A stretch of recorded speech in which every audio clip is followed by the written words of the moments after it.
Support comes from Mosby Building Arts, installing energy-efficient windows to help lower utility bills year-round. More at callmosby.com. From the St. Louis Public Radio Newsroom, this is The Gateway. It's Thursday, May 22nd. I'm Arla Kuziz. August Wilson's play Radio Golf looks at the ways Black Americans can be played against one another when seeking success in predominantly white spaces. We went downtown and somebody told us that we were better than our brother that lived on the south side, and we believed it. So now we start looking at our brother like he's not worth a dime. St. Louis Public Radio's Jeremy Goodwin brings us the story behind the Black Rep's historic production of Radio Golf. That's coming up on The Gateway. The Federal Emergency Management Agency started assessing damage from last week's tornado yesterday. 4 teams were dispatched in the city and 1 in the county. Each team included members of FEMA and the city and state emergency management agencies. Mike O'Connell is Communications Director for the Missouri Department of Public Safety, which runs SEMA. There's a full court press to give the accurate information to demonstrate to the federal government just how bad the need is in St. Louis and in other parts of the state. Missouri has 3 federal disaster requests this year that haven't been fulfilled. FEMA hopes to finish surveying personal property damage this week. The Greater St. Louis chapter of the American Red Cross says there's still space for people needing help at shelters in St. Louis after a tornado struck the region last week. St. Louis Public Radio's Lucretia Wembley has more from a woman staying at the 12th and Park Recreational Center on Tucker Boulevard. I'm at the 12th and Park location, and people are sitting with their families and others are asleep. Dozens of residents from the Alumnus Gardens apartment building in the Ville were displaced by the tornado that touched down on May 16th. Cerise Johnson is one of those residents staying here at the shelter. She says the storm was devastating. I had looked up to the ceilings like it was breathing, going up and down like it was trying to take the ceiling off. Residents will soon be placed in a hotel while their apartment is repaired. As of Wednesday evening, there were about 163 displaced people across the 3 shelter locations in St. Louis. You can find details on those shelter locations at stlpr.org. I'm Lucretia Wembley, St. Louis Public Radio. The head of St. Louis's city emergency management is on leave after their failure to activate emergency sirens before Friday's tornado. Mayor Kara Spencer says Sarah Russell will be on paid administrative leave pending the outcome of an outside investigation into the failure. The mayor said Wednesday that Russell had served the city in good faith. We cannot move forward without providing accountability, ensuring that we have a robust emergency management system in place to ensure that our residents will be alerted in times of severe weather. The St. Louis Fire Department is now in charge of activating the sirens. A test Tuesday revealed that required equipment at department headquarters is not working. Spencer says someone from the department will be at SEMA until the console is fixed.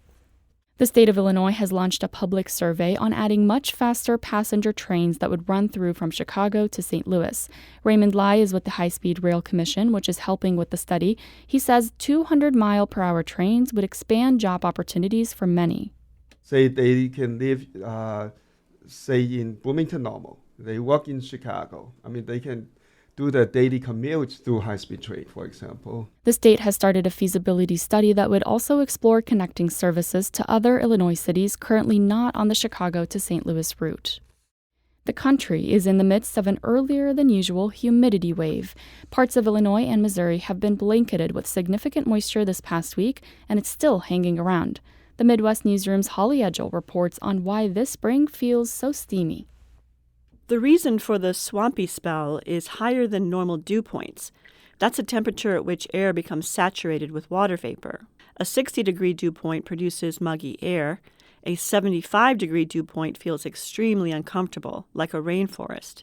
Dew points have hovered between these two numbers across the region. Here's climate scientist Chris Gloninger. As the air temperature goes up, it holds more moisture, and that can mean humidity, that can mean higher dew points. So it is directly connected when you have a warming climate. Gloninger says the current humidity arises from the unusually warm Caribbean Sea. Warmer air evaporates faster, adding more moisture to the air. For the Midwest Newsroom, I'm Holly Edgell.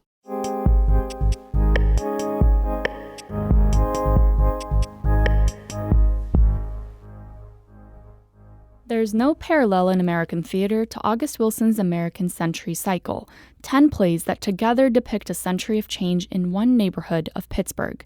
The Black Reps production of the cycle's final play, Radio Golf, marks a milestone for the company and its artists. As St. Louis Public Radio's Jeremy Goodwin reports, the play confronts the challenge of lifting Black neighborhoods up without changing them into something else. Some people get into golf for the competition or the exercise. The aggravation comes free.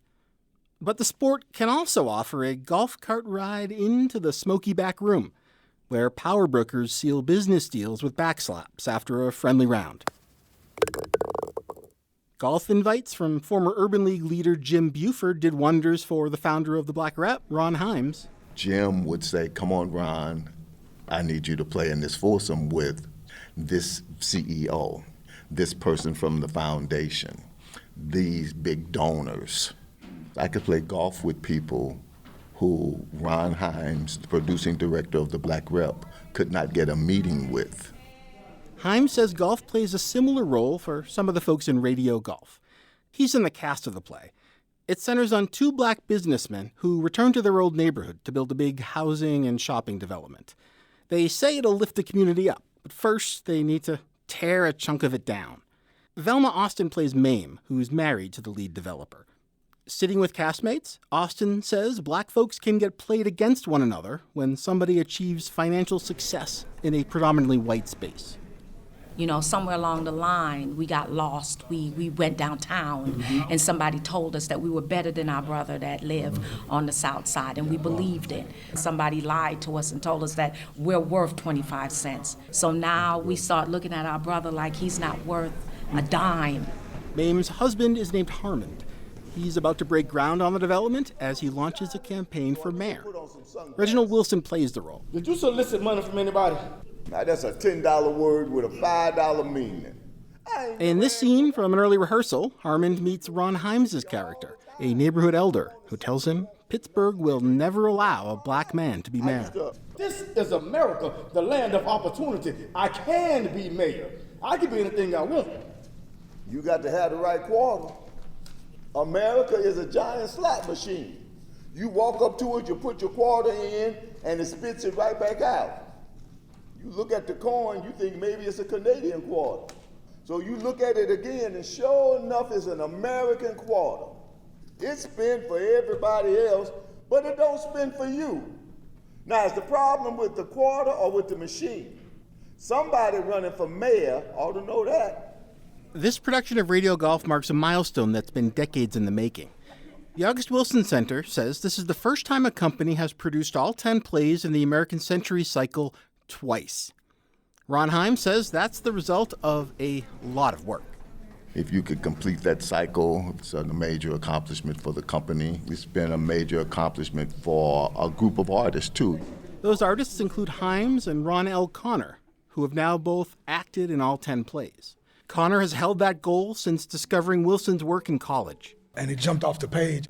That's how August speaks to me. I know the people. I grew up with the people. I was like, who was sitting in my mother's kitchen? He writes how they talk. Radio Golf is set in 1997. That's the year Tiger Woods first won the Masters tournament. As the Black Reps production makes clear, it closes August Wilson's epic examination of American life with an observation that for Black Americans seeking to boost their communities, the fairway can turn into a minefield. I'm Jeremy Goodwin, St. Louis Public Radio.